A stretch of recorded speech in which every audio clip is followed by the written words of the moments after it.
Welcome to NCN news. నా పేరు ప్రశాంతి. బులెటిన్లో ముందుగా హెడ్లైన్స్ చూద్దాం. గోవుల అక్రమ రవాణాను అడ్డుకున్న అట్లపాడు గ్రామస్తులు.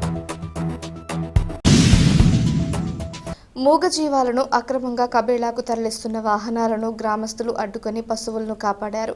విజయనగరం నుంచి 2 వాహనాల ద్వారా 23 గోవులు 2 గిత్తలను నిడదవోలు మండలం అట్లపాడు తీసుకొచ్చారు. గ్రామస్తులకు అనుమానం కలిగి వాహనాలు అడ్డుకొని గోవుల రవాణాను బట్టబయలు చేశారు. అట్లపాడు సమిశ్రగూడెం గ్రామాలకు చెందిన సయ్యద్ యూసఫ్, సయ్యద్ బాషా విజయనగరానికి చెందిన మామిడి రామకృష్ణకు చెప్పడంతో దాసరి శ్రీనివాసరావు, గేదెల సతీష్ తమ వాహనాల్లో మూగజీవాలను అట్లపాడు తీసుకువచ్చినట్లు తెలిపారు. మెట్టపల్లి సుబ్బారాయుడు, పాటంశెట్టి మల్లేశ్వరరావు ఫిర్యాదు మేరకు సమిశ్రగూడెం ఎస్ఐ బాలాజీ సుందర్రావు గోవులను అక్రమంగా తరలిస్తున్న సయ్యద్ యూసఫ్, సయ్యద్ బాషా, దాసరి శ్రీనివాసరావు, గేదెల సతీష్, మామిడి రామకృష్ణులపై కేసు నమోదు చేశారు. 2 వాహనాలు సీజ్ చేసి 23 ఆవులు 2 గిత్తలను స్వాధీనం చేసుకుని చివటం గోశాలకు తరలించినట్లు ఎస్ఐ సుందర్రావు తెలిపారు.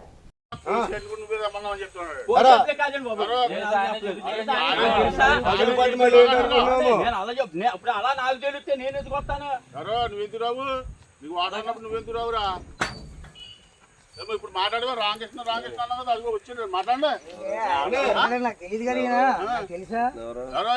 ఆవులు ఎత్తుగా అంటండి, ఆవులు ఎత్తుగా అంటండి. మరి ఇప్పుడు ఈడగా చెప్తున్నాడు, మిమ్మల్ని అడిగాను అంతవరకే తెలిసాను. నాకు తెలియదు. భాషకుడు ఏమన్నాడంటే పాలిచ్చే ఆవులు ఉన్నాయండి, మకం వేసుకుంటారంట, 10 రోజులు ఆపుకుంటారండి, వాళ్ళు మకం వేసేసుకుని అక్కడ తోలిపోతారని అన్నాడు. మరి రిస్క్ కట్టనే అన్నా అని అడిగాను. రిస్క్ ఏమీ లేదండి, మీకు ఆ రిస్క్ కట్ట ఏముండదు అన్నాడు.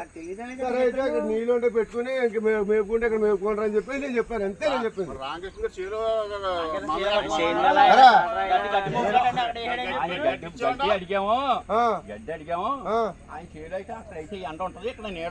కట్టుకోరా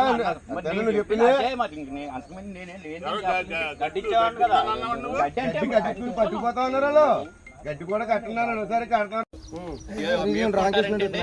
అంటే 10 రోజులు మేపుకునేలాగైతే అక్కడ నీడ ఉంటుంది అని అన్నారు. రిస్క్ అని చెప్పావు నువ్వు? రిస్క్ ఏంటి?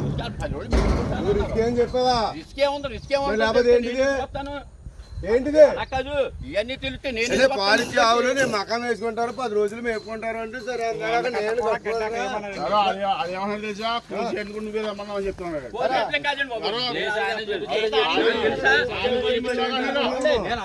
ఇప్పుడు అలా నాకు తెలిస్తే నేను ఎందుకు వస్తాను? నువ్వెందుకు రావు? నీకు వాడన్నప్పుడు నువ్వెందుకు రావురా?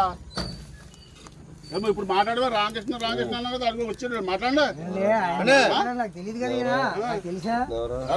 ఈ ఆవులు ఎత్తుగా అంటండి, ఆవులు ఎత్తుగా అంటండి. ఈడగా చెప్తున్నాడు.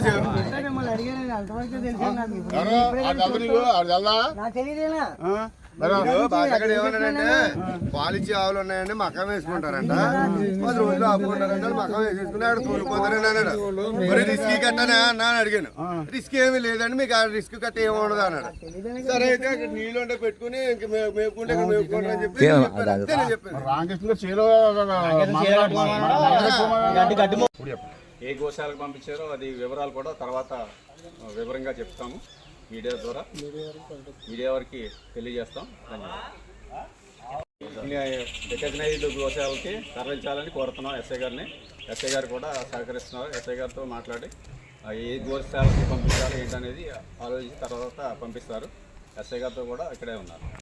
13 ఆవుల్ని ఆవు పెగిల్ని ఆవు దూడల్ని తీసుకొచ్చి అక్కడ దింపడానికి ప్రయత్నం చేస్తుంటే నాకు ఇన్ఫర్మేషన్ వచ్చింది. ఆ ఇన్ఫర్మేషన్ ద్వారా వెళ్తే అక్కడికి ఒక వ్యాన్లో ఒక 8 దింపారు, మిగిలినవి దింపుతున్నారు. నేను వెళ్తే ఆపించేసాను. అవి వాటిని పట్టుకుని తీసుకొచ్చి ఎస్ఐ గారికి కంప్లైంట్ చేసి ఎస్ఐ గారి ద్వారా ఇక్కడ మండల ఆఫీస్కి తీసుకొచ్చి ఇక్కడ కంప్లైంట్ ఏది రాస్తున్నారు.